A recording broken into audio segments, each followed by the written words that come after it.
तुकोबाराय विठ्ठल विठ्ठल तुकोबाराय विठ्ठल विठ्ठल तुकोबाराय विठ्ठल विठ्ठल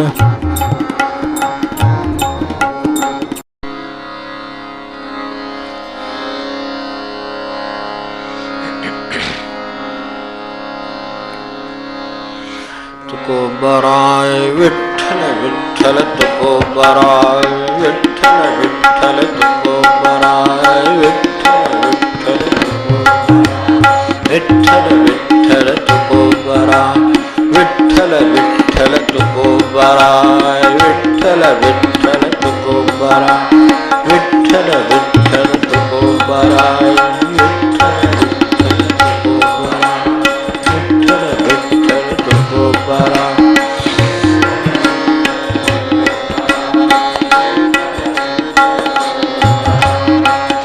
विठ्ठल विठ्ठल तुकोबाराय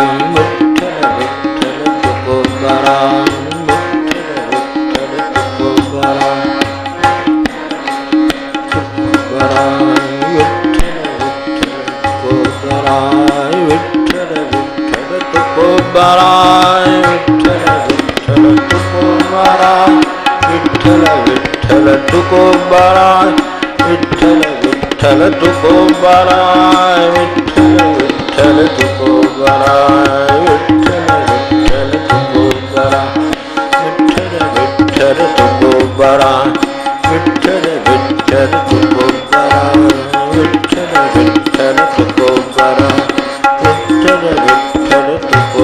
विठ्ठल तुकोबाराय विठ्ठल विठ्ठल तुकोबाराय विठ्ठल विठ्ठल तुकोबाराय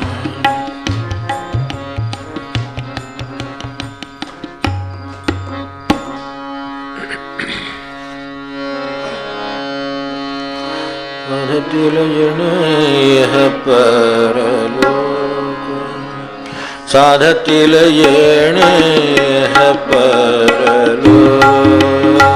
साधतील येणे परलोक साधतील येणे परलोक सत्य सत्य भाक माझी तुम्हा सत्य सत्य भाक माझी तुम्हा परोपकारासाठी सांगितले देवा परोपकारासाठी सांगितले देवा प्रसादिक मेवा ग्रहण करा प्रसादिक मेवा ग्रहण करा येणे भव व्यथा राहील तुमची येणे भव व्यथा जाईल तुमची सख्या विठ्ठलाची आळवण सख्या विठ्ठलाची आळवण साधतील येणे इह परलोक साधतील येणे इह परलोक साधतील येणे इह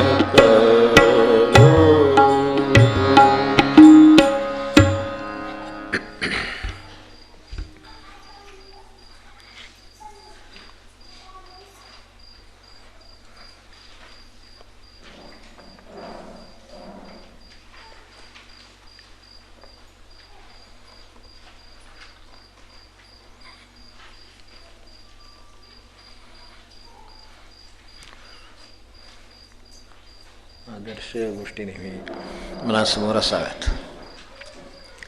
त्या जमतील न जमतील, पण निदान अनादर्श गोष्टी समोर नसाव्यात एवढं तरी चांगलं आहे. नव्या वर्षाच्या शुभेच्छा आत्ताच देतो, पुढे कदाचित विसरेन. आंतरराष्ट्रीय वर्षाच्या शुभेच्छा देतो आपल्याला. तर त्यावेळेला आता हे तर खरंच आहे की अनादर्श गोष्टी तरी निदान समोर असू नयेत. आधी म्हटलं, मला नंतर त्याची आठवणही झाली. किंवा आपल्याला कुठे उद्या संध्याकाळी यावं लागलं, उद्या परवा तरी प्रवास करावे लागले, तर सुखरूप व्हावं तेवढी परमेश्वराजवळ प्रार्थना करतो. अनादर्श गोष्टी तरी निदान समोर नसाव्यात. मग त्याचा परिणाम म्हणजे ही चित्ताशी तो मळ, ज्यांच्या त्या जात नाहीत त्याचं कारण चित्ताशी मळ आहे. तेव्हा एखादं भांडं असलं तर नुसतं काचेवर काहीतरी लागलं तर पुसलं तरी जातं, राग पडला आहे पुसलं तर जातो. एखादा राग तसा जात नाही, त्याच्यावर पाण्याचा थेंब घालावा लागेल, पाण्याचा थेंबाने मग फडक्याने पुसलं की जातं. कारण बोटाने जर पुसायला गेलं तर ते वाढत वाढत जातं, तसं होतं. तर त्याऐवजी काही वेळेला फडकं घेऊन पुसावं लागतं. काही भांडी पाण्यात नुसती धुतली तरी निघतात, स्वच्छ निघतात, काही अडचण नाही. होतं तसं भांडं होतं. पण काही भांड्यांना ते स्क्रबर आपलं हे काय असतं ते काय म्हणतात मला माहीत नाही सध्या. पूर्वी सगळे कोकणात किशी म्हणायची ह्याची आपल्या सोडण्याची किशी ती जी आहे ना ते नारळाची, तर ते नारळाच्या किशीने सुद्धा ते त्या सालाने सुद्धा घासून भांडं निघतं. आजकाल इम्पोर्टेड येतं, साधं येतं, चायनीज येतं वगैरे, तर ते काय येतं ते लावून त्यांनी घासायचं, पण निघतं, पण घासल्यावर निघतं, त्याच्याशिवाय निघत नाही. त्यात आपल्या हाताला ॲलर्जी गेलं असे साबण वगैरे लावून निघतं, कशाने निघतं, प्रकार खूप. पण हे निघायला घासून ते काढावं लागतं तेव्हा निघतं. आणि काही भांड्यांचं ते करूनसुद्धा निघत नाही, ते पाण्यात भिजत ठेवावे लागतात. महाराज जे म्हणायचे की मी इथं लोकांचे चित्ताची भांडी माणगंगेच्या ओढ्यात भिजत टाकलेली आहेत, कधीतरी ती निघतात. रात्रभर पाण्यात ठेवलं, त्यातल्या त्यात जर फारच कठीण काम असलं तर गरम पाण्यात ठेवलं तर सकाळी ती स्वच्छ निघतात. विठ्ठल कर काय का आपल्याला काम सांगितले ते ठाल ठाल ठाल ठाल ठाल ठाल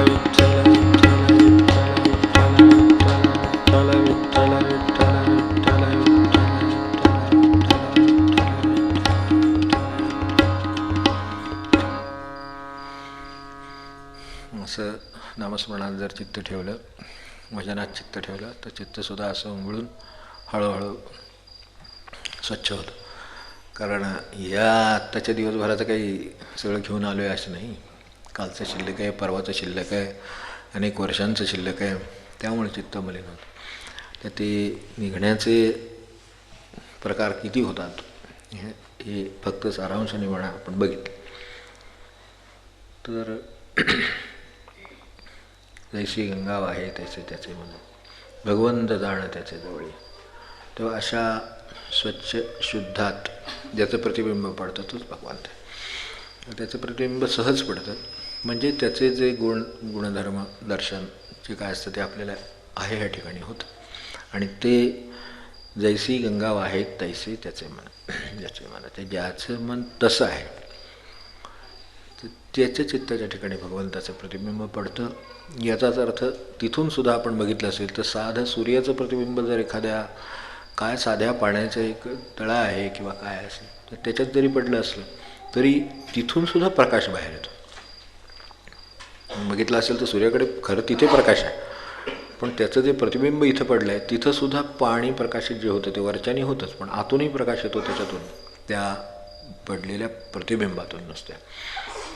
तर सूर्याचा प्रकाश कसा असेल किंवा त्याच्यात किती जिवंतपणा असेल, त्याच्यात किती गुणधर्म असतील, तर तसं गंगा वाहे तैसे त्याचे मन, ते इतकं शुद्ध चित्ताने जर आपण विचार करू शकलो.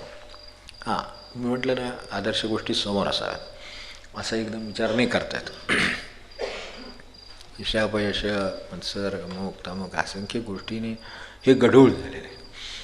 पण ते जर स्वच्छ शुद्ध करायची आपली इच्छा असेल, प्रयत्न असतील, तर ते अशक्य नाही आहे एवढं नक्की.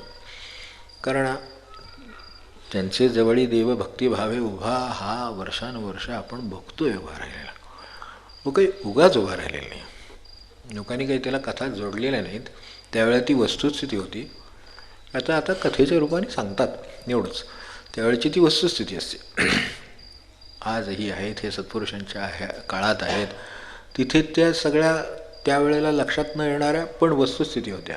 आणि नंतर आता त्याची कथा झाली. नंतर त्याचा आपण आपल्याला प्रेरणा मिळावी म्हणून, अनुभव म्हणून आपण तिकडे बघतो. तसं त्याचे जवळी देवभक्तिभावे उभा, स्वानंदाचा गाभा तया दिसे. अशा तऱ्हेनं जैसी गंगा वाहे. तर मी मागे आपल्याला एक प्रयोग बघितलं होतं, शेवट बोलता बोलता एक प्रयोग म्हटलं होतं की आज चित्त कशानं मलिन झालं. मलिन झालंच नाही असा दिवस येणं अवघड आहे खरं सांगायचं तर. कारण मलिन होणं न होणं सुद्धा आपल्या हातात नाही. एक बाजू आपली आहे, पण एक जगाची आहेच ना शेवटी. प्रतिबिंब कशाचं पडणार ते त्या प्रतिबिंबाच्या, त्या वस्तूच्या, त्याच्या हातात आहे. त्यामुळे त्याचे प्रतिबिंब तर पडेलच, काहीतरी घटना तर घडेलच. माझ्या मनावर त्याचा संस्कार किंवा त्याच्यातलं चित्तात मळ किती आहे हे बघणं माझं काम. तर असं चित्त मलिन कशानं झालं. सहज दिवसभरात बघितलं ना तर हे बाबा वाढले, हे अमकं झालं, ते काय केलं, त्यांचं काय असं घटना घडली, काय अपघात घडला, अमकं घडलं, कशाचं तरी आपल्या चित्तावर एक मलिनता आहे. तिचा आपला त्या अर्थार्थी म्हणतात तसा अर्थार्थीसुद्धा संबंध नाही. आणि तरीसुद्धा माझ्या चित्तात ते अजून विचार आहेत. ते माझे कशाकडे बघून निर्माण होतील हे सांगता येत नाही. पण डोळे उघडे ठेवून चालायचं आहे, बोलायचं आहे, काम करायचं आहे म्हटल्यानंतर आपल्याला हे जग दिसत राहणार. म्हणजे जगाचा आत काहीतरी येत राहणार. आणि ते जे येत राहणार ते माझ्या मनात कुठेतरी कसलं तरी मलिनता निर्माण करीत राहील. ती जसं ते श्रवणी पेरणी गवले तसं ते आहे. तिकडून श्रवणाने पण ते येते, इकडं डोळ्याने पण ते येते. या दोन्ही बाजूने जे येतं ते मला मलिनता देतं आहे का दिवसभरामध्ये एवढा विचार करता येईल. तर ह्याच्यातला एक व्यावहारिक बाजू जी प्रयोगाची आहे ती यात आपल्यासमोर ठेवली की असं पाहता येतं की दिवसभरात बाबा आज कशा गोष्टीने मलिनता आली. सगळं असं भेटलं, असे बोलले, असं ऐकलं, तसं ऐकलं म्हणून मलिनता आली. आज संध्याकाळपर्यंत तो विषय डोक्यात जात नाही. तर असं काय असू शकेल तेवढं काढावं. तीच त्या गंगेचं, गंगा त्याच्यात एक आहे, जैसी गंगा वाहे तैसे त्याचे म्हणून. तेव्हा माझ्यात जी मलिनता आली ती कशामुळे आली, बोलण्यामुळे आली, काय ऐकण्यामुळे आली, कशानं आली, आली आहे ठीक आहे. पण गंगा वाहे तैसे त्याचे म्हणा असं आपल्याला सांगितलेलं आहे. आपल्याला सांभाळत बसायला सांगितलेलं नाही. ते जैसी गंगा वाहे, ती वाहते म्हणूनच शुद्ध आहे. तर ती तशा अर्थाने वाहत राहील, म्हणजे पुढे जात राहील. मनुष्य तिथे अडकलेला नसेल तर ते शुद्ध होत राहील. तेव्हा शुद्ध करण्याचं सामर्थ्य आपल्या मनामध्ये सुद्धा या गोष्टी शुद्ध करण्याचं सामर्थ्य आहे. आघात असतील, अपघात असतील, अपमान असतील, काय मनसर असतील, बोलणं असेल, काही ते सगळं शुद्ध करण्याचं सामर्थ्य आहे. फक्त त्याच्यासाठी ते वाहता हवं आहे. ते जसं गंगा वाहते तसं हवं आहे. मग ते आता आपल्याला हे काम रोजचंच लागलं आहे. गंगा ही मुळातच पवित्र असल्यामुळं आलेल्या गोष्टी वरच्यावर फेकून देण्याचं सामर्थ्य त्याच्यामध्ये आहे. बाहेर असावी तसं ते आहे. ते बाहेरच्या बाहेर जोडून जातं. आत येतच नाही, ती घेतच नाही त्या अर्थाने. म्हणजे ज्या अर्थाने आपलं चित्त आत घेतं त्या अर्थाने ती आत घेत नाही. तिच्यावर तरंगत असतं. ती तसंच्या तसं ती नेत जाते पुढे. अडकेल ते अडकेल ना अडकेल ते पुढे येईल. पुढे कधीतरी ते नष्ट होईल. आपल्यात आपण काडी किंवा ह्याच्यात जर पाहिले असेल पाण्यात खूप काळ वाहत असलेली आहे. काडी वगैरे जास्त वाहते. जास्त जड काही वस्तू असली तर ती तळाला जाते. म्हणजे गंगा तिथे राहतच नाही. वस्तू तळाला राहते आणि गंगा पुढे जाते. पण काडी मात्र बरोबर येते. म्हणून अनेक वेळेला छोट्या गोष्टी जास्त त्रास देतात. मोठ्या गोष्टी विसरून जातो मनुष्य. अपमान विसरतो, मोठी नुकसान विसरतो. तो एकदा झालं ते झालं म्हणतो आणि सोडून देतो. पण बारीक सारीक जे शब्द, बारीक सारीक गोष्टी, बारीक सारीक कोणी काय म्हणलेलं, कोणाचं काय ऐकलेलं तेवढं मात्र काडीसारखं बरोबर त्याचं. ते पण प्रक्रिया तिथे दिसते. पण तिच्याकडे ती सामर्थ्य आहे. एक तर ती काडीचं ती इतकी मऊ करेल, इतकी करून टाकेल की शेवटी तिला काही अस्तित्व उरणार नाही इतकं करून टाकेल. आणि दुसऱ्या बाजूला हे पण आहे की ती वाहती असल्यामुळं तिच्याबरोबर असंख्य अनेक गोष्टीसुद्धा वाहत असतात. त्यासुद्धा जाता जाता एखादी मोठी काडी आली तर ती त्या काडीला घेऊन बरोबर जाते आणि ते दोन्ही मिळून कडेला लागतात कुठेतरी. नंदीचं ज्यांनी व्यवस्थित निरीक्षण केलं असेल तर त्यांच्या लक्षात येईल की तिथून वाहत असताना अगदी सरळ सांगतो समतल अगदी वाहते तरीसुद्धा ती जाता जाता दुसरी एक मोठी गाडी येते, त्यात अडकते, ती तिकडे जाते आणि ती तिकडून दुसऱ्या कुठल्या तरी काठाला एखादं काहीतरी झाड लागले असतं, त्याची फांदी आलेली असते, ते कशात तरी अडकतात. आणि ही गंगा मात्र स्वच्छ पुढे वाहत राहते. तेव्हा ते कशात तरी अडकलं आणि तिथे वाहून गेलं, संपलं तिथं. तेव्हा वाहण्याचं आणि अशा तऱ्हेनं शुद्धीकरणाचं हे असं आपल्याला हेतुतः करता येतं. गंगेचं ते अंगभूत काम आहे. ते आपोआपच करते. फरक हाच आहे की निसर्ग हा या अर्थाने कुठं अडकलेला नाही, तो सहज आहे, त्यामुळे त्याचं काम सहज होत असतं. तसं त्याच्यातली काडी वाहत आली तरीसुद्धा थोड्या वेळाने, बरं वाहत आलेल्या काडीचा गंगा काही विचार करत बसली म्हणून आता जरा थांबून ह्या काडीचं काय करायचं कारण नाही, ती जाणारच आहे, ही खात्री आहे, कारण त्यात सहजता आहे. तसं समजा आलं मनात तरी ते जाणार आहे, याची ज्याला खात्री आहे त्याचे गंगेसारखं मन झालं. हे येणार आलं ठीक आहे, तर ते जगाचं काहीतरी येणारच, तर ते आलं तर जाणार अशी ज्याला खात्री आहे, कारण तो वाहता आहे म्हणजे सहज आहे, म्हणजे नैसर्गिक आहे, आणि सहजतेत परमार्थ असल्यामुळं, आणि त्या परमार्थात महाराज आहेतच, सत्पुरुष आहेतच, भगवंत आहेच, मग त्यामुळे ते आपोआपच जाणार आहे. आपण त्याच्यावर आता आपण थांबून विचार करायचा ठरवला तर कार्यक्रम आहे आपल्याला. प्रवाहातसुद्धा आपण बघितलं असेल, प्रवाहात म्हणजे बाहेरच्या रस्त्यावर ज्या वेळेला जाता येताना माणसं असंख्य दिसतात, शक्यतो आपल्याला न भेटावाशी वाटणारी वगैरे हमखास दिसतात. कशाला आता हे डोळ्यासमोर आले असं वाटतं क्षण म्हणून. खरं आहे, सगळीकडे लक्ष असतं त्यांचं बरं. तर ते येणार ते माणसं. मग आता येणार म्हणून काय मी थांबून बसावं का, दुसऱ्या रस्त्यानं जावं का, काय करावं? मी काहीही करू नये, मी माझ्या रस्त्यानं जावं, गंगा आपल्या रस्त्यानं जाते. ती काडी आली म्हणून इकडून जा तिकडून जा वगैरे काय करत नाही, ती सरळ काडी सकट पुढे जाते. तसं आता ही माणसं आली ती त्यांच्या सकट जाणारच आहेत, त्यांच्या प्रवाहाबरोबर जे कुठे जायचं आहे ती का आपल्याकडे आलेली नाहीत, तर ती जाणार, तर ती जाऊ द्यात ना. आपण आपल्या मार्गाने जात राहणं ही सहजता आहे किंवा ही साधना आहे, तर ती भगवंताकडे नेते. मग हे जर आपल्याला काम जमलं तर असंही चालेल की आपण आपल्या मार्गाने जात राहू. थोड्या वेळाने तरी का होईना समोरून येणारा मनुष्य हळूहळू जवळ येईल, कधीतरी बरोबर असेल आणि कधीतरी तो मागे पडेल, पण मी चालत असलो आणि थांबणार नसलो तर, त्यासाठी मी चालत असायला पाहिजे आणि मी थांबलं नाही पाहिजे भेटल्यावर. आता प्रपंचातलं भेटणं म्हणजे तुम्हाला माहिती आहे, अरे वा बऱ्याच दिवसाने भेटलात, म्हणजे वास्तविक तो भेटू नये हे आधीपासून चालू आहे डोक्यात. पण तिथं असं वाटतं की आता असं म्हटलं तर पुन्हा आणखीन काहीतरी गोंधळ निर्माण, त्याच्यापेक्षा आपलं भेटल्यास खूप दिवसांनी बरं झालं, नाही मी तुम्हाला भेटणारच होतो, काय करायची गरज नाही, त्याला काय आठवण, त्याची काय प्रेम नाही आहे, काय नाही आहे, ते जाऊ दे, आपण जात राहू. थांबवलं विचारावं तर कसं काय विचारावं, नाही थांबवलं तर थांबायचं काही काम नाही. गाडी पाण्याबरोबर जशी निघून गेली तसे लोक निघून गेले, आपण पुढे निघून गेलो, तर असं पुढे निघून जात राहिलं तर हेही शक्य आहे. मग आपण ते व्यवहाराला करतो. बरं, करण्यामागे आपल्या एरवीच्या करण्यामागे काय आहे भूमिका आहे, तर करण्यामागे मला माझं काम आहे. काम गडबडीचं असलं तर मनुष्य थांबेल का, की एखाद्या ऑफिसमध्ये जाणार आहे आणि एक 10 मिनटात ते बंद होणार, पोचायला तुम्हाला 10 मिनटातसुद्धा पोचणं अवघड आहे, तर अशा वेळेला किती महत्त्वाचा माणूस असला, नावडीचं सोडा, हे त्रासाचे सोडा, सगळे सोडा, अगदी ओळखीचं आणि गरजेचं ह्याचं असलं तरीसुद्धा त्याला हात करतो, फक्त जातो वेगाने, कारण ते 10 मिनटाच्या आत ते गाठलं पाहिजे, नाही तर ते बंद होईल. या क्षणी जाताना त्याची कोणती प्रवृत्ती असते, कोणती मनाची स्थिती असते की मला माझं ध्येय गाठायचं, हे त्याला माहिती. आता ते कसं गाठायचं त्या प्रयत्नात तो असतो. मग त्यावेळेला हा मध्ये भेटणार नाही का, त्याला रस्ता काही मोकळा ठेवणार का, त्याच्यासाठी नाही. म्हणजे थोडक्यात तो त्याच्या मार्गाने जरी गर्दी असली तरी जातच राहणार. तसा हा जर जातच राहिला, तसाच आयुष्यामध्ये समजा जर तो या अर्थाने पुढे पुढे जात राहिला, तर 14चंही डोक्यात ठेवायचं काम नाही, 15चंही डोक्यात ठेवायचं काम नाही, 16चंही डोक्यात ठेवायचं काम नाही, आणि 17ला सामोरं जाण्याचं काम आहे. वर्षाला नवीन मित्र हे म्हणणार वयाला म्हणतात, कशाला म्हणतात, तसं काही नाही, सरळ सरळ आत्ता आपल्यासमोर 17ला सामोरं जावं. तर तसं जागी जाताना ही ओझं कशाला मागे त्याच्या मागे, तर त्याची काही गरज नाही. 17 छान चाललं आहे, 16 छान गेलेला आहे, त्यात जे काय होतं अशा 4 काड्या आल्या त्या गेल्या. गंगेला कुठं थांबली आहे चौकशी करायला, काय त्या काडीची चौकशी करायला थांबली का, झाडाची मोठी फांदी पडली तरी गंगेत वाहून जाते, नाही थांबत. आपण केवढे आहोत त्याच्यावर संकट केवढं आहे हे ठरतं. आपण ओढ्यासारखे असलो म्हणजे ती फांदी आपल्यातच मोडून पडते आणि आपलंच पाणी बाहेर उडवतं, अशी अवस्था होती. पण हेच पाणी फार मोठ्या नदीत गंगेसारख्या पडलेलं असलं तर झाड पडलं तरी घेऊन जाते. तेव्हा आपण किती विशाल आहोत त्याच्यावरती संकट किती छोटं की मोठं आहे हे ठरणार.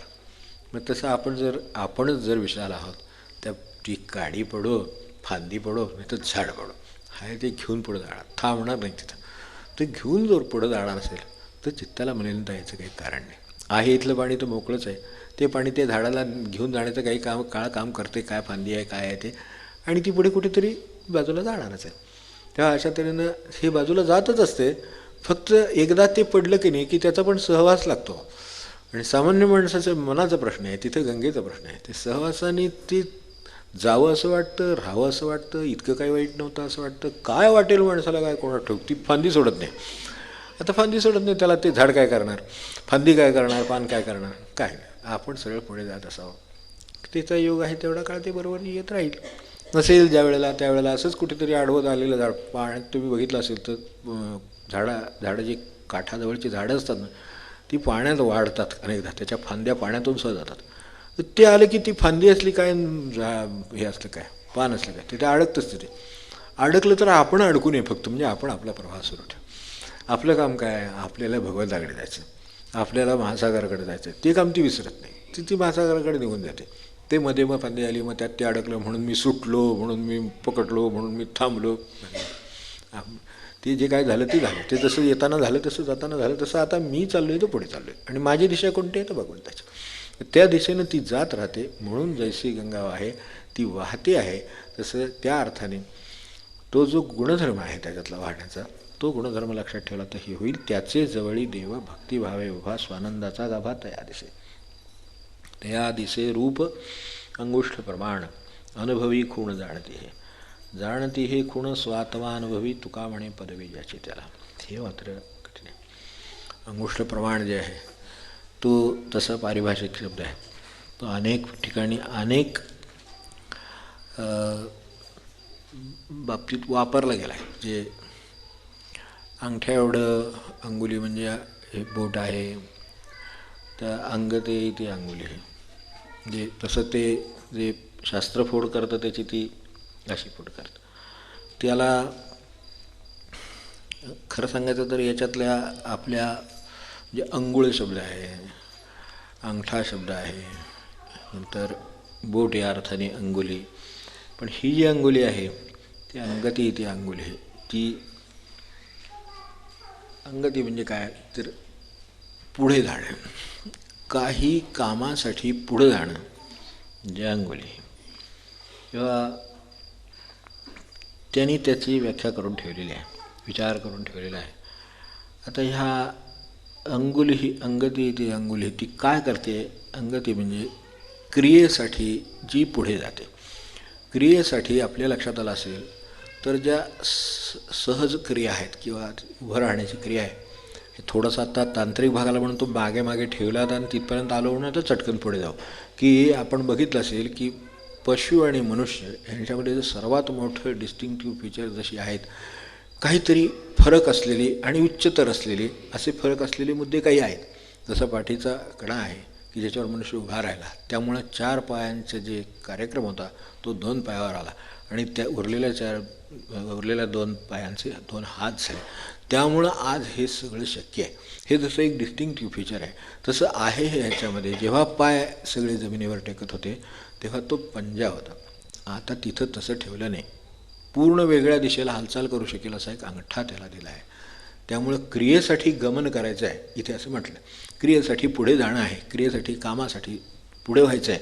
तर त्यावेळेला तुम्ही बघा, एक अगदी अमृत, म्हणजे आता अमृत हे आता आजच्या काळात आपण पुराणांतरी धरू, तर पुराणांतरी अमृत आहे. आपल्या दृष्टीनं आजचं एक वाचवणारं औषध आहे असं आपण समजू.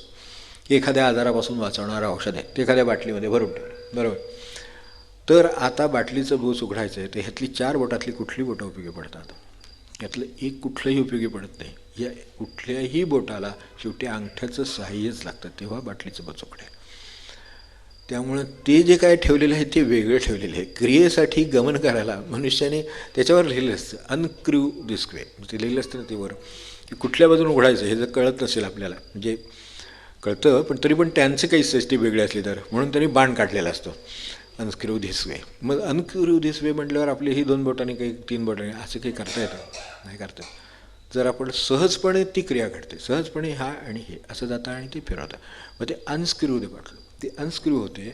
त्या अनस्क्रिव होताना मोठं कार्य खरं कोण करतं पटकन पुढे जाऊन, तर अंगठा करतो. अंगठा फिरवीत जातो, हे फक्त साथ देतं. ह्याच्यात ते फिरवायचं सामर्थ्य नाही. तेवढ्याने मनुष्य पशुपासून वेगळा झाला आहे. तिथं 5 बोटं ठेवली जागेवर, त्याचा उपयोग होत नाही. सिंह झाला ना तरी पंजानंच उडी मारत जातो. त्याच्याकडे हा अंगठा नाही आहे की जो माणसाकडे ठेवला आहे.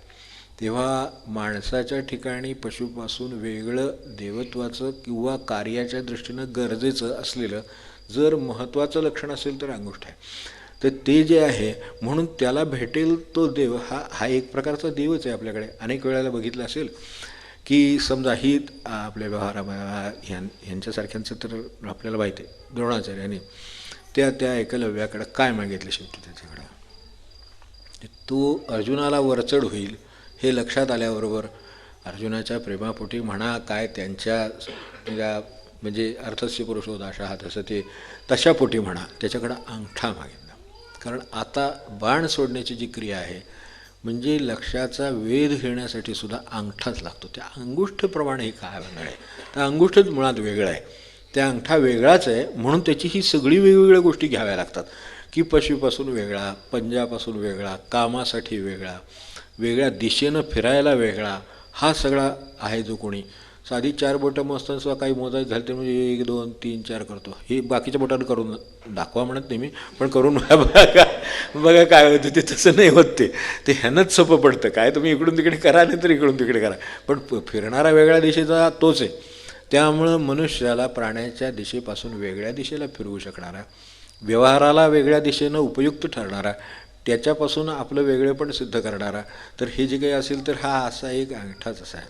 तर तो साध्या बाबतीत व्यवहाराच्या दृष्टीनं पशुपासून वेगळं होत आलेला, पंजापासून सुटलेला, त्याच्या जी आपण म्हणतो ना त्याची डिरेक्शन आहे फिरण्याची ती अगदी वेगळ्या बाजूला असलेला असं एकच आपल्याकडे अंगठा एकच आहे. तर तोच हे काम करतो. आणि आता हा निशाणी अंगठा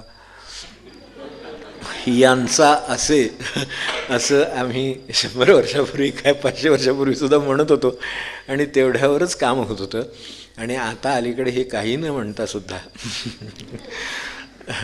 टेक्नॉलॉजीमध्ये आपण वाटेल ते झालो तरी शेवटी अंगुष्ठ प्रमाण ठरलं. आता मी तो स्फोट शब्द असा फोडतो. प्रमाण म्हणजे सिद्ध करणारी गोष्ट की नाही. मग आता मी आहे हे सिद्ध करणारा आत्तापर्यंत फोटो होता, पण फोटोत बरंच काहीतरी करता यायला लागलं. आपण बघताच आहेत आता. तेव्हा आपण नाही का फोटो काढायला मुलीला समजा घेऊन गेलो तर कशासाठी ते विचारतात आणि मग त्याप्रमाणे मग सांगतात असं करा एवढं एवढं एवढं एवढं एवढं म्हणजे जणू काही तो कार्यक्रमच असतो. तर ते आता मुलगी आली तिचा फोटो काढून द्यावा, ती त्यांना बरं ती त्यांना तशीच दिसणार आहे नाही रे, पण तसं नको. त्या क्षणी तरी निदान आता पसंत तर पडली पाहिजे शेवटी काय करणार. मग त्यासाठी विशेष फोटोग्राफर आहेत, तसं ते त्याप्रमाणे ते विशेष फोटो काढून देतात. तर ते विशेष बघितलं की त्याला त्या क्षणी त्या का होईना तो फसतो, तो फसला की फसला म्हणून. प्रमाणाचा प्रश्न आहे.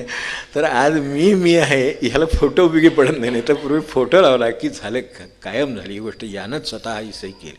त्यामुळे सहीसारखी सही करता येते, फोटोसारखा फोटो काढता येतो, फोटोपेक्षा वेगळा फोटो काढता येतो. अंगठ्यापेक्षा अजून तर काही करता येत नाही आहे. म्हणजे शेवटी आपल्याला विज्ञानाने अंगठे बहाद्दर बनवले की नाही.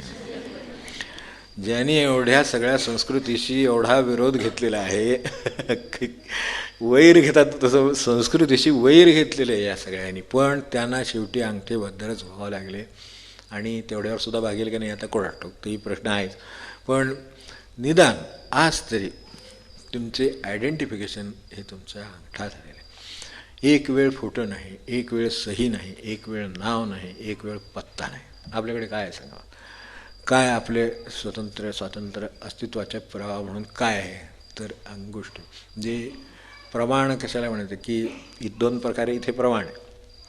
प्रमाण म्हणजे एक त्याची लांबी रुंदी या अर्थाने प्रमाण, आणि दुसरं म्हणजे त्या प्रमाण कशाला आपण आता म्हणजे कशाला खरं समजतो ते प्रमाण. ज्ञानदेवा प्रमाण तिथे पण हेच आहे. निवृत्ती देवी ज्ञान, त्यांना गुरुनी जे सांगितलं तेच ज्ञान ते फक्त प्रमाण मानतात. बाकीचं त्या ह्याच्यात काय म्हटलं आणि त्याच्यात काय म्हटलं काही संबंध नाही.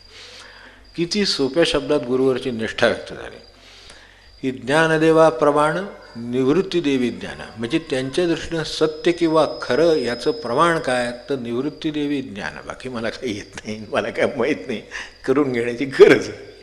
निष्ठेचे काय हे हिमालय असतील हे निष्ठेचे की ज्ञानदेवा प्रमाण निवृत्ती ज्ञान, निवृत्ती देवी ज्ञान. तर तिथे प्रमाणाचा जो अर्थ आहे की सत्याची साक्ष, सत्याचं प्रमाण काय त्याचं, तर हे इथे अंगुष्ठ हे एक प्रमाण आहे की सृष्टीमध्ये कसंही इतक्या योनी होऊन गेल्या तरी मनुष्य योनी ही भगवंतासाठीच आहे, त्याचा शोध घेण्यासाठीच आहे, हे सांगण्याचं जर काही प्रमाण असेल तर अंगुष्ठ प्रमाण आहे.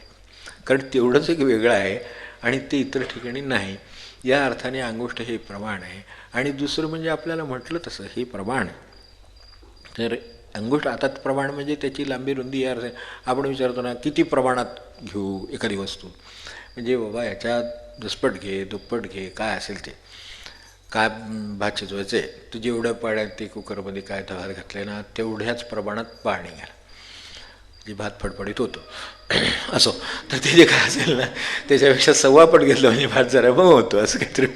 ते वेगळं सांगत नाहीत का आपल्याला कळत नाही, पण तरीसुद्धा ते तेवढं कुकरमध्ये घातले ना तांदूळ तेवढ्याच प्रमाणात जर पाणी ठेवलं तर छान भात होतो. आणि 1.25 पट ठेवलं तर मग कोणाला चालतो, कोणाला आवडतो, कोणाला नाही आवडत. तर हे प्रमाण आहे त्याचं. तर भाताचं त्या पाण्याशी प्रमाण किती तर 1:1 म्हणजे ते बरोबर होतं. मग 1:2 एखाद्याला 1:2 पण असेल, घरात कोणाला बरं नाही आहे तर त्यावेळेला प्रमाण 1:3 1:2 1:4 असं आहे ना, म्हणजे तिथे एक प्रमाणाचा प्रश्न आहे. तर तसं इथे अंगुष्ठ प्रमाण देवाचं आपल्याकडे असणारं तया दिसे रूप, आपला संबंध येतो तया दिसे रूप अंगुष्ठ प्रमाण, त्याच्या जवळी देव उभा आहे. तर आपल्याकडे प्रमाण हा शब्द 2 अर्थाने पूर्वी येऊन गेला, त्याचं पण विचार करू म्हणजे फक्त संदर्भ म्हणून. तर तसं हे कामासाठी कशी जाते अंगुली ते आपल्याला कळलं, नंतर वैशिष्ट्य कळलं, नंतर आता हे जे रूप आहे भगवंताचं रूप आपल्याला किती प्रमाणात दिसणं शक्य आहे तर अंगुष्ठ प्रमाणात दिसणं शक्य आहे. आपल्याला आकाशसुद्धा आपल्या डोळ्याच्या प्रमाणातच दिसतं. आपण क्षणभर विचार करून मग आकाश किती दिसेल तर आता आकाश आपल्याला दिसलं म्हणजे आकाश संपलं असं आहे का तर आहे. आकाश केवढं आहे तर केवढं हे सांगता येत नाही, पण आकाश आहे हे सांगता येतं. तर कशावरून तर त्याला प्रमाण आहे. प्रमाण म्हणजे दोन्ही अर्थाने आहे की मी ते पाहिलं आहे, पाहतो आहे, यावरून ते आहे आणि हे एक प्रमाण म्हणून. आणि दुसरी गोष्ट म्हणजे किती प्रमाणात दिसतं तर माझ्या डोळ्याच्या प्रमाणात दिसतं. तर माणसाला भगवंताची खूण ही अंगुष्ठ प्रमाण मिळू शकते, अंगुष्ठा एवढी मिळू शकते, ती त्याला तेवढं प्रमाण त्याला मिळणं शक्य आहे. आणि आपल्यामध्ये जो विद्यमान आहे, आता मला सांगा एवढा वारा बाहेर पसरलेला आहे, काय वायूचं सगळं जग भरून गेलेलं आहे, माझ्याकडे वायूचं प्रमाण किती आहे अंगुष्ठ प्रमाणच आहे. कारण तिथे लागतं साधारणपणे जसं मुठी एवढं हृदय आहे तर तसं ते मुठी एवढं हृदय आहे, तसं भगवंत अंगुष्ठा एवढा आहे, तो आता आहे. आपल्याकडे रमणांसारख्यांची जर साक्ष हवी असेल तर ती अगदी स्पष्टच आहे की आपल्याला नेहमी आपल्याला असं वाटतं की हृदय शब्द आपण खूप अर्थाने वापरतो. आपण आपल्याला जेवढा महत्त्वाचा आहे तेवढा घेऊ की त्या अर्थाने इथे हृदय आहे ना तर उजवीकडचं जे आकाश आहे पोकळी आहे तिथे भगवंत आहे, तिथे हृदय आहे. आध्यात्मिक हृदय असं त्याला ते म्हणायचं. तर आध्यात्मिक हृदय उजव्या बाजूला असतं. तर उजव्या बाजूला असतं ह्याचा जे निघाला विषय तेवढा 2 ओळीत पुरा करतो. हे उजव्या बाजूला असतं म्हणजे आता उद्यापासून आपल्याला विचार केला पाहिजे आता उजव्या बाजूला हृदय उजव्या बाजूला काही विचार करायचं कारण नाही, ते तिथं आहेच. उजव्या बाजूला याचा अर्थ असा आहे की आपण जिवंत आहोत तर भगवंत आपल्या दृष्टीने भगवंत, मग त्याचं प्रमाण मग अंगुष्ठ काय ते दिव्यदर्शन काय असेल ते जे काय असेल ते केव्हा जेव्हा जिवंत आहोत तेव्हा. जिवंत राहण्यासाठी सर्वात मोठी यंत्रणा कुठली चालते ते श्वासाची, ती येते कुठे उजवीकडे. त्यामुळं आपल्यातलं भगवंत आपल्याला उजवीकडेच आहे. त्या अर्थाने आध्यात्मिक हृदय त्या अर्थाने टिकायचं शुद्ध करायचं काय असेल ते तिथे शुद्धी लागते, ती बाजू उजवीकडेच आहे. म्हणून ते उजवीकडे आध्यात्मिक हृदय आहे असं म्हण. एक साधा भौतिक अर्थ झाला हा. त्यांना आध्यात्मिक अर्थ म्हणायचा आहे, त्यांनी म्हटलं आहे अनुभवी खूण जाणती आहे. ते आता पुढं मी काय याच्यावर बोलत नाही कारण त्यांनी सांगितले अनुभवी खूण. मग आता अनुभवाची खूण असेल तर ती ज्याने त्यांनी शोधावी की नक्की हे कुठे आहे तर तिथे आहे एवढं सांगितलं एवढं पुरेसं आहे आपल्याला. अनुभवाने काय कळेल ते त्याच्यानंतर. आता ह्याच्यापेक्षा आणखीन कुठे कुठे हे जे म्हटलं आहे इथे त्या रूप दिसे अंगुष्ठ प्रमाण अनुभवी खूण जाणती हे खूण जाणती हे खूण स्वात्मा अनुभवे. म्हणजे अनुभवानं सुद्धा आत्ता आपण बोलतो आहोत समजा तर ही काही म्हणजे आपल्याकडे अपरोक्षानुभूती असा ग्रंथ पण आहे, तर ती परोक्षानुभूती आहे दुसऱ्यानं म्हटलेल्या म्हणजे मला अनुभव आला आणि मी आपल्याला सांगितला, तर तो आपला अनुभव माझा अनुभव आपल्याला माहीत होईल. पण तो माहीत होईल, आपल्याला आलेला नसेल. तो आलेला यावा ह्याच्यासाठी खरं स्वतःप्रमाणेच आहे. म्हणून स्वात्मानुभवी. तर त्याच्यासाठी आपण प्रयत्न करावा की भगवंताचं काही आपल्याला दर्शन होण्याची इच्छा आहे का. मग त्या आपल्याला तो अंगुष्ठ प्रमाण म्हणजे त्याचं काही कसं आहे, कशाच्या प्रमाणात काय मोजतो हे अवलंबून आहे. एखादी गोष्ट एखाद्याला खूप लहान वाटते, एखाद्याला खूप मोठी वाटते, एखाद्याला याच्यासारखी गोष्टच नाही असं वाटतं. हे त्याला कसं वाटतं हे सगळं सापेक्ष वाटतं. तेव्हा तिथला जो पंढरीचा पांडुरंग आहे तो विटेवर असला तरीसुद्धा तो अंगुष्ठप्रमाणेच असू शकतो. तुम्ही केवढे आहात, कसे पाहणारे आहात, कुठून पाहतात त्याच्यावर ते अवलंबून आहे. तर तसं हे आपल्याला अंगुष्ठ प्रमाण जे सांगितलं त्याच्यातलं रूप अंगुष्ठ प्रमाण.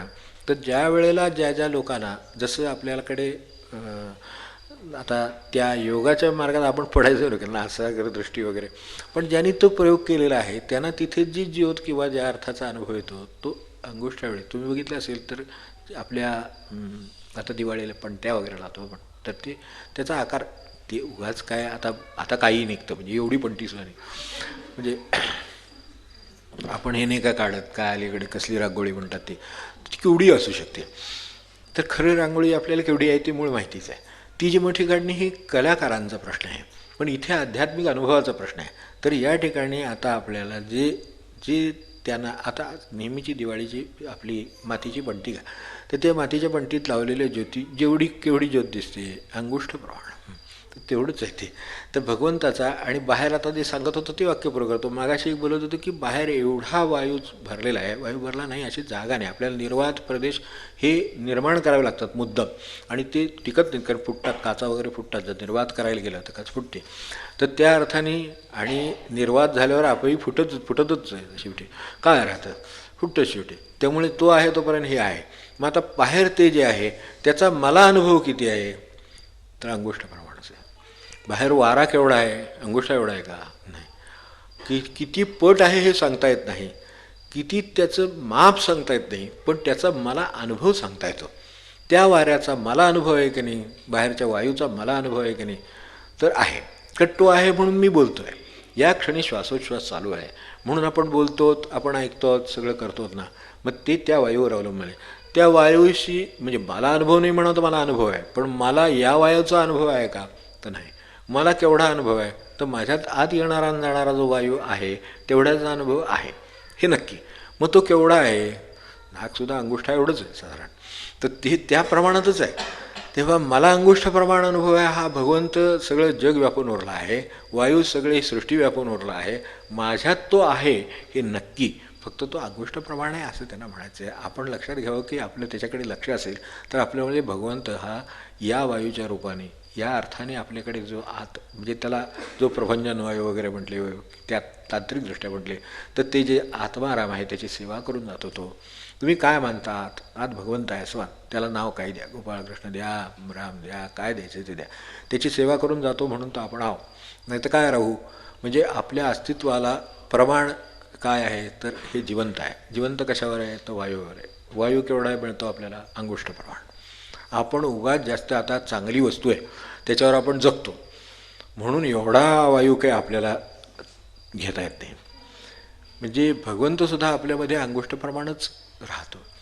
जसं माणसाच्या ठिकाणी बिंदुवत त्याचा प्रत्यय आहे, तिकडे सिंधू आहे हे बरोबर आहे, पण इकडे बिंदूच आहे. तर त्या अर्थाने तो अंगुष्ठ प्रमाण आहे. तसा आपल्याला अनुभव हा आपल्याला आला तर आपल्याला कळेल की आता हेही कळेल त्याच्याबरोबर की ज्याला एक जसं सांगतात की ह्या एक काय समजा चांगल्या गोष्टीतसुद्धा याचं प्रमाण काय, हे समजा हे अखंड ज्ञानेश्वरी आहे, काय 9,000 ओव्या आहेत, एक तरी ओवी अनुभवावी वगैरे म्हटलं की नाही. म्हणजे तिथे एका ओवीवरच त्यांनी सांगितलं की एवढी एक ओवी जरी तुम्हाला अनुभवाला आली तरीसुद्धा तुम्हाला ज्ञानेश्वरी अनुभवाला आल्यासारखी आहे. आता ह्याच्यावर ह्याचं प्रमाण काय, तर एका ओवीनी जे बदलतं चित्त, एका ओवीनी जो मनुष्य उन्नत होतो किंवा त्याचं मन काय अमन करायचं आहे तर त्याला उपयोग पडतं, तर सगळ्या ज्ञानेश्वरीत केवढा उपयोग पडेल याचं या प्रमाणावरनं तुम्ही काढा. त्या प्रमाणावरनं कल्पना करा की त्याच्यावरनं काय होईल. तर बाकीच्या कल्पनाच करू शकतो आपण. अखंड तर सगळे आपल्याला काही पचवता येत नाही आहे, पण एवढंच पचवतो ना, तेवढं पुरेसं आहे ना आपल्याला, बस झालं. त्याचं तेवढं म्हणजे आधार पुरावा अशा अर्थाने जे प्रमाण शब्द वापरतात, तर तसा आधार प्रमाण पुरावा एवढा पुरेसा आहे आपल्याला की ते आहे. आपल्याला काय बाजारात गेलो म्हणजे आता अलीकडे मिठाचाही प्रश्न आहे साखरेचाही प्रश्न आहे. दोन्ही अगोड असतात. ते जास्त तिखट असतं काय ते खारट असतं, कधी वेळा कमी असतं, काय कळत नाही, अंदाजच लागत नाही. काही वेळा मिठासुद्धा साधं मिठासारखी वस्तू आहे पण तिचा अंदाज लागेल असं सांगता येत नाही. मिरचीचा अंदाज लागला नाही एक वेळ ठीक आहे, ते आपल्याला माणसात सुद्धा अनुभव येतो. पण पण मला सांगा की मिठात असं खावचं, त्याचं मीठ तर नेहमीची वस्तू आहे. पण माणसाला ते जे काय मीठ घातलं आहे तर त्याच्यात जो खारटपणा त्याचा गुण आहे तर तो किती प्रमाणात असेल सांगता येत नाही. कारण काय मिठाचे इतके प्रकार निघाले, काय शुद्धीकरण करतात का मिसळ करतात काय माहिती नाही. तर त्यातसुद्धा ते प्रमाण काय कधी टाकलं होतं नेहमी एवढंच मीठ आहे काय एवढं, याला 1 चमचा मीठ टाकायचं, ते 1 चमचा काय मुठीने टाकतात माणसं, एक मूठ टाकायचं, ते 1 मूठ टाकलेली असते आणि तरीसुद्धा ते मीठ कमी पडलं म्हणतात. म्हणजे ह्याचा अर्थ आपली मूठ तर काही बदलली नाही, काय मूठ आपल्याच लोकांना जेवायला घालायचं काय कमी जास्त चोरायचं काही कारण नाही मूठ, होय की नाही. मग आपण बरोबर घातली ना, मग नेहमीसारखीच घातली ना, मग त्यांना आगोळ ते काय ते मीठ नाही असं का वाटतं. त्या क्षणी त्यांना आज अळणी का झालं तर मी मूठभर मीठ घातलं, नेहमीसारखं घातलं, लागेल एवढं अनुभवाचं तसंच घातलं, पण मिठात खारटपणा कमी आहे. म्हणजे त्याच्यातले जे प्रमाण आहे ते किती आहे हे कळत नाही, तसं ते जास्त झालं तरी कळत नाही.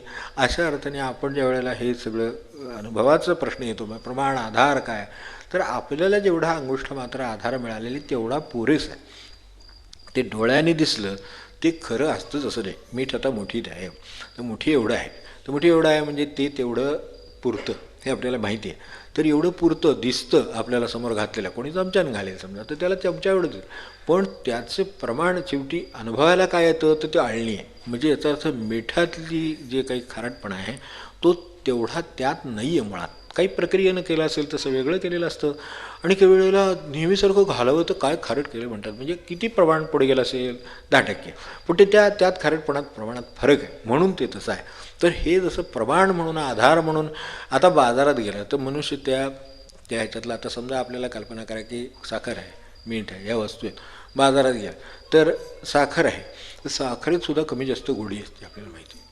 अलीकडे निघाले आहे साखर म्हणलं म्हणजे गोड हे आपण इतकं गृहीत धरलेलं आहे की आपण हातावर साखर ठेवतो, ती खाऊन बघितलं तर वेगळी लागते, तिथे वेगळी लागते. किती साखरेच्या गोडीतसुद्धा कमी जास्तपणा आहे. काय त्याच्यात मिश्रणाने करतात का काय पाणी घालतात कोणा टाक, पण ते काय करतात ते करतात खरं. साखरेचं सुद्धा प्रमाण काय आपल्याला सापडत नाही गोडीचं. मग आपण काय म्हणतो आपण म्हणजे जे स्वयंपाक करणारे असतात ते आतल्या आत आपल्याला नाही काय माहिती त्यातलं, पण ते चाकून पाहतात खरोखरच तिखट आहे का खरोखरच गोड झालं आहे का काय ते बघतात आहे. कारण मिरचीची खात्री नाही, याची खात्री नाही, कसलीच प्रमाणाची काही खात्री नाही. ते त्यांना हाताला रोजचं माहिती असून सुद्धा मागे पुढे होतं. ते म्हणतात एवढंसं बोटाने का होईना पण ते बघावं एकदा आणि मग बरोबर आहे म्हणतं की बाहेरून बाहेर होण्यापेक्षा इथून एवढं बघून काय चमच्याने काय ते बघितलेलं बरं. टेस्ट नाही का ते बघितलं टेस्ट केलं म्हणजे मग हरकत नाही बाबा. आणि कमी जास्त असलं तर आत्ताच मीठ घातलेलं बरं, आत्ताच साखर घातलेली बरी हे होतं. म्हणजे नेहमीचा एवढा माहीर चहा करणार आहे तो मनुष्य ते त्यात गोड जास्त झाला असेल कमी जास्त असेल सांगू शकत नाही. जे दिसतं अनुभवाला या अर्थाने, दिसणं या अर्थाने अनुभवाला येतं ते प्रमाण नाही आहे असं मला म्हणायचं. ते प्रमाण म्हणून घेता येत नाही. हातलं अंगुष्ठ प्रमाण ते खरं आहे. आता सांगतं कोण आतनं बरोबर चूक आहे ते हात आहे. ते साधं इंद्रियांचं असलं तरी हात आहे आणि ते कमी जे अळणी झालं तिखट झालं काय गोड झालं जास्त गोड झालं अगोड झालं हे जे काय कोण सांगतं ते आत आहे. ते जसं आत आहे आणि ते सांगतं त्याप्रमाणे आपल्याला व्यवहार करावा लागतो कारण ते प्रमाण आहे. तर ते जे प्रमाण आहे म्हणजे आधार आहे. तर त्या आधारानुसार हे अळणी ठरलं, गोड ठरलं, अगोड ठरलं, अमकं ठरलं. तसं शेवटी अंतिमतः सत्य कशावर ठरतं? आतल्या अंगुष्ठ प्रमाणावर ठरतं. आतला भगवंत काय म्हणतो तर तो जर समाधानी असेल तर आयुष्यात बाकीचं आहे आहे आहे नाही नाही तसं सगळं आहे. पण ती किती असो नाही तर नसो. कारण आज असेल तर उद्या असेल असं नाही, आज नाही म्हणून उद्या येणार नाही असं नाही. ते बाहेरचं आहे आहे नाही नाही. पण हे जे आहे हे त्या प्रमाणावर ठरतं. त्या अर्थाने आतून एक अंगुष्ठ प्रमाण प्रत्येक माणसाला दिलेलं आहे. तर त्या अर्थाने त्यांचे पाव हा अंगुष्ठाचा एक भाग झाला की जसं पकडीला जसं दिशेला अगदी सुरुवातीपासून जसं आपण पाहिलं तशा पद्धतीने हे सगळ्या बाजूने हे अंगुष्ठ प्रमाण हा शब्द यातला सर्वात जास्त बांधला जातो. तो तसा आहे पण. तर हे सगळं मनुष्याच्या बाबतीत जशी प्रगतीचा भाग आहे तसं हे आहे. आता ह्या अंगुष्ठाचा तुम्ही तत्वांचा अभ्यास इथं अनायसे होत असतो पूर्वीपासून. आता अनेक वर्ष त्यांच्या कृपेने हे 10-12 वर्ष चालू आहे, त्याच्यात खोल आपण उतरतोय. तर आपल्या लक्षात आलं असेल की त्यात फक्त 4च गोष्टींचा अभ्यास समावेश आहे की ज्या मनुष्याचं मनुष्यत्व दर्शवतात. पण देवत्वाची खूण जी अंगठा आहे, जो आकाश आहे, त्याचं त्यात समाविष्ट नाही कुठे. ते त्यात नाही समाविष्ट आहे. आपण प्रगती करून गाठायची गोष्ट आहे. आपल्याला देवच करून जन्माला घातलं तर जन्माला घालायची गरजच नाही. जन्माला येणारच नाही देव, तो कशाला जन्माला येईल? कारण तो सगळीकडे भरूनच असलेला असेल, त्याला जन्म नाही मृत्यू नाही. समर्थ वडले नाहीत का, मला जन्म नाही, मला मृत्यू नाही. समर्थांचे किती खणखणीत आहे. तेव्हा त्या ठिकाणी जो अनुभव येतो त्यावेळेला ते हे म्हणतात, मला जन्म नाही, मला मृत्यू नाही. हे का म्हणण्याचं त्यांचं धाडस आहे, तर ते आकाशाच्या स्थितीत वावरतात. ते आपल्यासारखे ते अग्नी, हवा, जभूम काय जे आपल्या अग्नी, वायू काय, जलभूमी वगैरे ह्यात नाही मोडत. तर ते ओलांडायचं असेल तर ते जे आहे ना, ते अंगठा आहे. आपल्याकडे सुद्धा ते काय जे झालं का नाही, काहीतरी आपल्या मनासारखं झालं, कोणाचा काय पराभव झाला, आपण केला म्हणा काय, तर लगेच का अंगठावर. इतकं सोपं आहे आणि इतकं अवघड आहे. कारण तिकडे भगवंत होणं आहे, तिकडे आकाश होणं आहे. हळूहळू मनुष्य सुटतो. भूमीला येतो तो खाली आल्यासारखा आहे, पाण्यात आहे तो तरंगल्यासारखा आहे, अग्नीतनं ज्वाळा वर जायला लागलेली आहे. ओंकाराचं वर्णन करतो हे सगळं. खाली येतो तो पृथ्वी आहे, ते भूमीकडे ओढ घेतं ना, त्याला गुरुत्वाकर्षण आहे. आणि इकडे जलासारखा इकडून तिकडे तिकडून इकडे पाणी कुठंच जात नाही. तुम्ही कुठेही बघा, ते महासागरातलं पाणी असतं ना, ते गंगेचं सोडा, आता महासागराचं पाणी आहे, इकडून तिकडे तिकडून इकडे नुसतंच असतं. तर तसं ते जलतत्वाचं आहे. असंच असतं. ते अग्नितत्वामध्ये ज्वाळा वर जायला लागते, म्हणून तो ओंकार जाऊन वर जायला लागतो. आणि ह्या सगळ्यापासून जर सुटला असेल तर अधांतरीचा जो अर्धगोल आहे तो तिथे असतो, म्हणून त्याला स्थान तिथे दिले. पण त्यालासुद्धा काहीतरी आकार आहे, ज्याला आकार नाही. आता आपल्याकडे बिंदूची व्याख्या काय केली, ज्याला आकार, लांबी नाही, रुंदी नाही, जाडी नाही, खोली, अशी आहे का वस्तू एखादी माणसाने, उगाच आपलं विज्ञान म्हणायचं आणि आपण होय म्हणायचं. खरंच की ज्याला लांबी नाही, रुंदी नाही, हे चालतं आपल्याला, क्ष मानलेला चालतो. पण ज्याचा मला अर्थ अजून कळत नाही, पण जो आहे असं मला वाटतं, तो भगवंत मी मानतो. असं कसं काय तुम्ही मानता? मग तुम्ही असं कसं काय मानता? ज्याला लांबी राही, रुंदी नाही, तुम्हाला चालतं. मग जो बिंदूंना जोडलेले आहे, ओळखलेल्या रेषामाळावर नंतर सगळं. पण आधी बिंदू कुठून आला हा, ज्याला लांबी नाही, रुंदी नाही, आमकं नाही, तमकं नाही, अरे जरा काहीच नाही. मग तेच आम्ही भगवंताबद्दल म्हणतोय ना, आणि सुरुवात करतोय सोडवायला. जीवनाचा प्रश्न आहे, सोडवायला सुरुवात केली तर तिथे आम्हाला, म्हणून तो वायूला सुद्धा पुन्हा असा आकार आहेच. तो कदाचित या टोकाला असेल नाही तर त्या टोकाला असेल. म्हणून बघा तुम्ही, वारा कधी पडलेला असतो अजिबातच नाही कुठे दिसत, पण तो कुठेतरी वाहत असतो. तो दक्षिणेला असेल, उत्तरेला असेल, काय त्याचं सांगता येत नाही. ते हे होडीसारखं असतं. ते ओंकाराच्या याच्यावरती बघितलं तर तिथे तो आहे. आणि जे खरं यात कशातच बसत नाही, ज्याला लांबी रुंदी आमकं तुमकं लागवत नाही, तो जो बिंदू आहे, तो त्याच्यावरचा जो वरचा बिंदू, तो भगवंत आहे. आता त्याला काय प्रमाण देता? ते दिल्याशिवाय तर उच्चार तर पुरा होत नाही, ओंकार पुरा होत नाही. मग ते जे वरचं आहे, ते टिंब जे आहे, ते खरं प्रमाण आहे. आता आपल्याला दृष्टीने काय असेल तो प्रवास करायचा, तिथं जायचं आहे. आता ते कशाला, जसं वायूच्या बाबतीत उचललं गेलं, कशाला टेकलेलं नाही, अधांतरी आहे, पण त्याच्यात प्रवाह आहे. आणि त्याच्यात मात्र प्रवाह काही नाही, ते आहे तसंच्या तसंच राहतं. म्हणून आपण हे आपल्या आयुष्यामध्ये खरं स्थैर्य, खरं शाश्वत, खरं चलाच्या पलीकडे असलेलं असं काय आहे, भगवंत आहे. तो तिचा अंगुष्ठाप्रमाण आहे, तसा तो तिथे एवढाच आहे, तो बिंदूवत आहे. इथे अंगुष्ठवत म्हटलं आहे. आपण समजून घ्यावा, आपल्याला समजून घेण्यासाठी किंवा ओळखण्यासाठी एवढी खूण पुरते. आपल्याला आता 5 बोटं उठून घ्या, हो की नाही, ते आता कुठं काय काम करायला गेलात, दस्तबिस्त काहीतरी करायला गेलात, तर तुमची 5 बोटं उठून घेतात. आता हे एकटा मी माणूस एकदम 10 स्व घेतील, उद्या कदाचित पायाचे 1 ते स्व घेणार आहेत. आता दोन्ही पायाचे, दोन्ही हाताचे, म्हणजे ही 5 आणि 5 10 20 सुद्धा घेतील. आणि तरीसुद्धा मीच हे आहे हे सिद्ध करणं सुद्धा आवड, त्यांना शंका येईल परत. तर हे जे आहे हे आता 5च्या भाषेत बोललं, मग हळूहळू 1च्या भाषेत बोललं, मग अंगुष्ठाच्या भाषेत बोललं, अंगुष्ठाच्यातले सुद्धा एवढाच भाग पुरतो. मी तसा विचार केला. तर आता जे लोक यातले अनुभवी आहेत, स्वात्मानुभवी, एकदा बेडकर यांच्या आपल्या बाबा महाराजांच्याकडे, हे दुसरे बेडकर महाराजांचे शिष्य, तर ते त्यांच्याकडे गेले. ते बाबांना मानिक तिथे असत. ते बाबांना म्हणाले, हे अंगुष्ठ म्हटलं काय? आपल्या देहाच्या रचनेचा विचार करा आणि मग त्यांचं उत्तर काय आहे त्याच्या समजून घ्यायला सोपं पडेल. थोडासा एक भाग वेगळा येणार आहे, तो कधीतरी घेतो असं म्हणून तो आज आला. तर आणि अजूनही तो एवढ्यावर संपेल असं नाही, आणखीन ज्ञानी माणसं त्याच्या पुढचं सांगतील. तर त्यांनी सांगितलं की ते काय आहे, इकडे वेदामध्ये आहे, उपनिषदामध्ये आहे, अत्युत्तिष्ठत दशांगुलम, हे पण त्याच्यातच आहे. मग आता ही सगळं व्यापून 10 अंगुळे उरला असं काय म्हणले, तर ते त्याच्याही पलीकडे जाऊन पुन्हा हा काय उरला ते म्हणले हे अत्युत्तिष्ठत दशांगुलम, ते काय मला कळलं नाही. तर 10 अंगुळे म्हणजे ते व्यापून तो पलीकडे असतो म्हणजे काय, तर त्यांनी त्याच्या डोळ्याच्या इथे आपली बोटं धरली आणि ती 2दा लावली. त्यात दुसऱ्यांदा जर बोटं आपण इथून लावली तर इथे जे डोकं देतात उत्तमांग शेवटचं बिंदू त्याच्या पलीकडे जातं ते, आणि मग ते त्याला त्याच्या डोक्यावर धरून दाखवलं, हे एवढं मोजून बघ. म्हणजे म्हणले ते अत्युत्तिष्ठत दशांगुलम पलीकडे का, हे व्यापून उरतं. आता ह्याचा आपल्या दृष्टीने अर्थ बघू आपण. व्यापून उरतं म्हणजे मनुष्याचे जे वर उभा राहायला तिथून पहिल्यांदा म्हटलंच की हे माणसाच्या कमरेपर्यंतचा भाग आहे, हा प्राण्याचाच आहे. तर त्यामुळे आपण मागे एकदा ती आकृती काढली होती आणि त्यात समजून घेतलं होतं, हे प्राणी जे आहे हे मनुष्य आहे इथपर्यंत, आणि इथून वर एकदा जायला लागला श्वासोच्छ्वासापर्यंत सर्व प्राण्यांच्याशी जवळ जुळतं मिळतं असं आहे, उभा राहायला हे आहेच.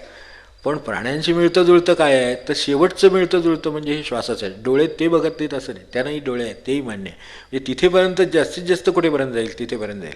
इथे गेलं की इथून जे काय आहे ना ते खरं माणसाचं माणूसपण आहे, ते त्याच्यात आहे.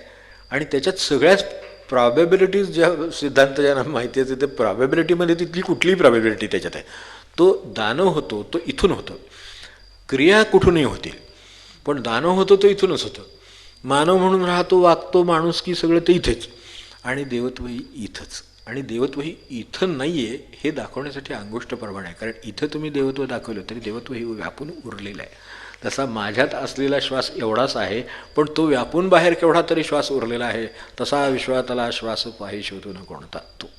तर ते त्याने असं मोजून दाखवलं. म्हणले मोजा आणि वर जा आणि पहा म्हणजे तुम्हाला कळेल. तर ह्याच्यातलं आता जाणती हे खूण स्वात्मानुभवी तुका म्हणे पदवी ज्याची, त्याला आपल्याला एवढं लक्षात ठेवता येईल की मी जेवढा आहे असं वाटतं आहे तेवढा म्हणून मी सगळा काही नाही. त्यात काही असा प्राण्यातून वर आलेला आहे, मनुष्यात आलेला आहे, मनुष्यातून देवत्वाकडे चाललेला आहे, आणि त्याही वेळेला आपल्याला आपल्यापुरतं देवत्वाचा अनुभव येऊ शकतो. आणि देवत्व ते ओलांडून पलीकडे शिल्लक असतं. ते माझ्यापुरतंच असतं तर बाकीच्यांची पंचायत झालीच ती, त्याला सगळ्याला सांभाळायचं आहे. माणसालाच नव्हे, पशुप्राण्यांना नव्हे, बाहेरच्या सगळ्या सृष्टीला नव्हे, त्याच्याही पलीकडे त्याला ते व्यापून उरावं लागतं. ते जे आहे ते अत्युत्तिष्ठत दशांगुलम तिकडे पलीकडे आहे, तो ह्याच्याही पलीकडे आहे. तर हा अनुभव आपल्याला आपल्या अनुभवाने घेत जाण्यासारखा आहे, घेत जाण्यासारखा आहे. म्हणजे नामाने जसं पायऱ्या चढण्यासारखं आहे, तर तितकं नाम घेतल्यावर तेवढ्या पायरीवर जातो, तिथून तसं दिसतं. त्याच्या पुढच्या पायऱ्यावर गेला की तसं दिसतं. ते जसं दिसणारं बदलत जातं, त्याची रिॲलिटी बदलत जाते, आकार बदलत जातात, ते कमी आहे हे लक्षात येतं. तसं हे सगळं कमी आहे हे जितका जो प्रवास करेल तेवढं लक्षात येतं. हा प्रवास खालून वर चाललेला आहे, तो शेवटी इथेपर्यंत जाईल. त्यावेळेला लक्षात येईल की आपल्यापुरतं देवत्वाचा अंगुष्ठ प्रमाण साक्षात्कार आपल्याला झालेला आहे. आता ह्याच्या पुढचं जे आहे ते देवत्व शिल्लकच आहे. ते आता तेच खरं सत्ता गाजवतं. आत्तापर्यंत त्यांनी मला जो देवत्वाचा अनुभव दिला हा त्यांनीच दिला, आणि ह्याच्या पुढचा अनुभव देण्या पलीकडे ते आहेत, इतके पलीकडे ते आहेत. एवढं लक्षात ठेवलं तर हे आहे. आता याला स्वात्मानुभवीच पाहिजे असं त्यांचं म्हणणं आहे. म्हणून मी त्याच्यावर अनुभवी खूण जाणती हे खूण स्वात्मानुभवी. कारण देव हा सुद्धा माझ्या कल्पनेच्यातलाच आहे ना. शेवटी मी देव म्हणजे काय समजतो, समाधान समजतो. समजा अगदी महाराजांच्या व्याख्येमध्ये त्यातल्या त्यात सोपं करून दिलेलं समाधान, तर ते मला आज आहे उद्या नाही, म्हणजे देव आज आहे उद्या नाही. देव आज आहे उद्या नाही असं तर होणार नाही. समाधान मला आज आहे उद्या नाही असं होऊ शकतं. म्हणजे मला ज्या वेळेला शाश्वत समाधान असेल तेव्हा देवाचा निदान अंगठ्या एवढा अनुभव आपल्याला येईल, निदान बोटा एवढं आपल्याला कळेल. आपण म्हणजे बोटभर सांगतो तर बोटभर आहे, तो बोटभर अनुभव आहे, तर तेवढा अनुभव येऊ शकेल एवढं लक्षात ठेवलं आहे, त्याचा प्रवास चालू राहील. मग निदान हा प्रवास करायचा कशासाठी तर आपल्याला गीतांजलीत जसं मागे एकदा अनुवाद करून लावली होती, आपल्याला आठवत असेल 10-15 वर्षापूर्वीची गोष्ट होती, की daily trifles of the life, मला त्याच्या वरती येऊ देते. हे जे काही दैनंदिन जीवनातले जे काय ताणतणाव, एवढे तेवढ्या गोष्टी, काहीतरी मनाप्रमाण विरुद्ध अमकं तमकं काय असेल ते, त्याच्यावर उठण्याची ताकद मला दे कायम. कारण तू नेहमी त्याच्याही वर असतोस. तर मी ह्याच्यातून वर उठेन तो तुझ्या जवळ जाईन अधिक. तर या अर्थाने तो त्याच्याही पेक्षा वर, त्याच्याही पेक्षा वर, ह्याच्याही पेक्षा वर आहे एवढं लक्षात ठेवलं तर निदान आपण खाली येत नाही, वरवर जात राहतो. तर या अर्थाने ऊर्ध्वगामी असावं, प्रगती असावी म्हणून म्हटलं. तर तेवढं आपल्याला करता येण्यासारखं आहे तेवढं तरी करावं. आणि मग बाकी त्यांचे अनुभव आहेत जे तुका म्हणे, ते जे काय आपले जे म्हटलं आहे तुका म्हणे, पदवी ज्याची त्याला, ही जी त्याची त्याला पदवी आहे ती मात्र आता आज घेण्यासारखी नाही. ती पदवी आपण पुढच्या वेळेला समजून घेऊ, कारण तो त्यांचा स्वतःचा अनुभव हा त्यांनाच प्रमाण आहे. तसा फक्त अनुभव त्यांचा एखादा पाहता येईल एवढं शक्य आहे. तो पुढच्या वेळेला बघू. आणि काय आहे, साधतीला येणे इह परलोक. ज्याला समजा रोजच्या आपल्या दैनंदिन जीवनात काही त्रास नाही अशी कल्पना करू, तर इह साधलं की नाही. आता तो त्रास कमी करण्याचे मार्ग कोणते ते सांगितले की नाही, म्हणून या अर्थाने इह साधतं. आणि कुठे जायचं हे ते कळल्यामुळं त्याचा प्रवास होत राहतो, तो तिथं अडकत नाही. जसा गंगेमध्ये ते अडकत नाही तसं हे अडकत नाही. म्हणून त्या जे काही दैनंदिन जीवनात काय चालू असेल त्याच्यातनं वरही यायला होतं आणि वर कुठे जायचं तेही कळतं. साधतीला येणे इह आणि परलोक. साधतीला येणे इह परलोक, साधतीला येणे इह परलोक.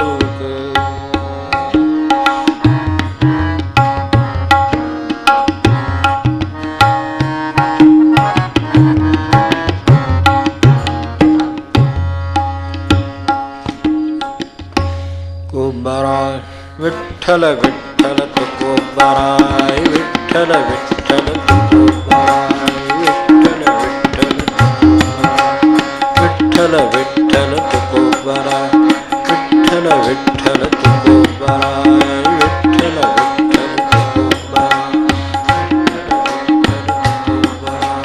विठ्ठल विठ्ठल तुकोबराय.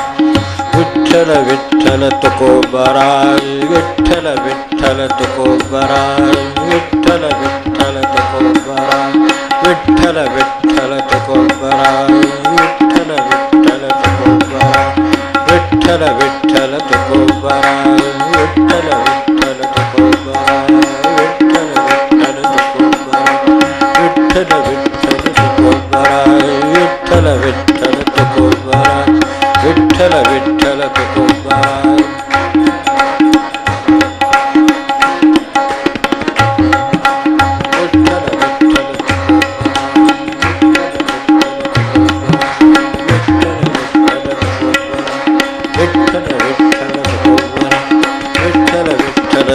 तुकोबराय, विठ्ठल विठ्ठल तुकोबराय, विठ्ठल विठ्ठल तुकोबराय, विठ्ठल विठ्ठल तुकोबराय, विठ्ठल विठ्ठल तुकोबराय,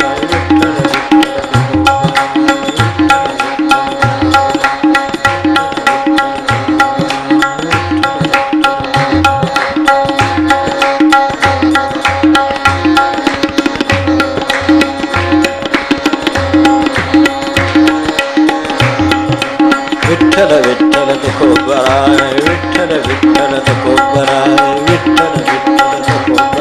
तुकोबराय, विठ्ठल विठ्ठल तुकोबराय, विठ्ठल विठ्ठल तुकोबराय,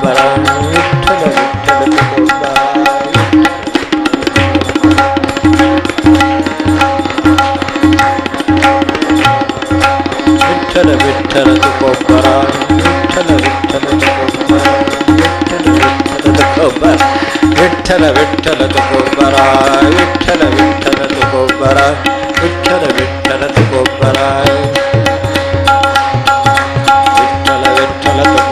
तुकोबराय, विठ्ठल विठ्ठल तुकोबराय, विठ्ठल विठ्ठल तुकोबराय, विठ्ठल विठ्ठल तुकोबराय.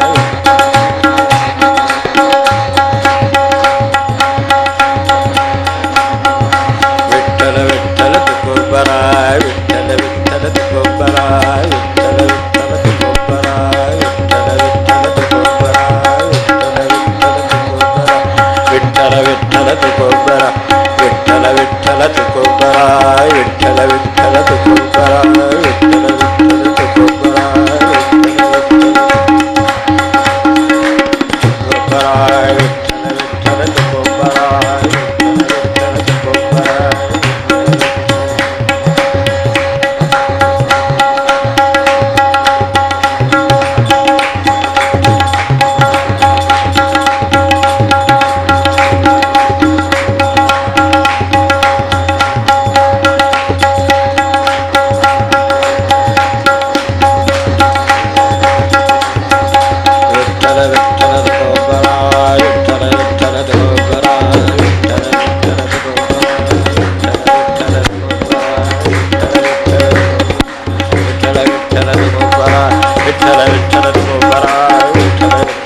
जानकी अनंत स्मरण जय जय राम।